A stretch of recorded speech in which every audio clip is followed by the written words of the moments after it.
মধ্যপ্রাচ্যের চলমান উত্তেজনার মাঝে বড় এক ধাক্কা খেয়েছে ইরান। দেশটির শীর্ষ নিরাপত্তা কর্মকর্তা আলী লারিজানি নিহত হওয়ার ঘটনায় নতুন করে আলোচনায় এসেছে ইরানের অভ্যন্তরীণ ক্ষমতার ভারসাম্য।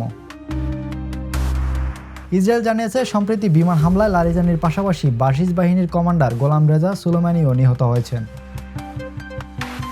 বিশ্লেষকদের মতে লারিজানি ছিলেন এমন একজন ব্যক্তি যিনি ইরানের কট্টরপন্থী সামরিক গোষ্ঠী এবং তুলনামূলক মধ্যপন্থী রাজনৈতিক অংশের মধ্যে সেতুবন্ধন তৈরি করতে পারতেন। তার মৃত্যু সেই ভারসাম্য ভেঙে দিতে পারে। বিশেষ করে ইসলামিক রেভলিউশনারি গার্ড কর্পস বা বিপ্লবী গার্ডের প্রভাব এখন আরও শক্তিশালী হয়ে ওঠার আশঙ্কা করা হচ্ছে। যুদ্ধের শুরুতেই যুক্তরাষ্ট্র ইসরায়েল জোটের হামলায় ইরানের শীর্ষ নেতৃত্বে বড় ক্ষয়ক্ষতি হয়। এমনকি সর্বোচ্চ নেতা আয়াতুল্লাহ আলী খামেনি নিহত হওয়ার পর লারিজানি কার্যত দেশের প্রধান সিদ্ধান্ত গ্রহণকারী হয়ে উঠেছিলেন। তবে এখন পরিস্থিতি ভিন্ন দিকে মোড় নিচ্ছে। বিশ্লেষকদের মতে লারিজানির অনুপস্থিতিতে রাজনৈতিক সমঝোতার পথ সংকুচিত হয়ে আসবে এবং সামরিকরণও আরও বাড়বে। ইতিমধ্যে মোস্তফা খামেনিকে নতুন নেতৃত্ব হিসেবে সামনে আনা হয়েছে, যা কট্টরপন্থীদের প্রভাব বাড়ানোর ইঙ্গিত দিচ্ছে।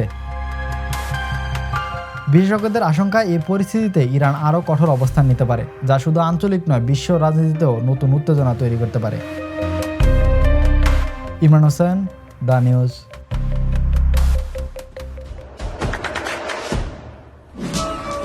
দেশে দেশে সবার সাথে দ্য নিউজ।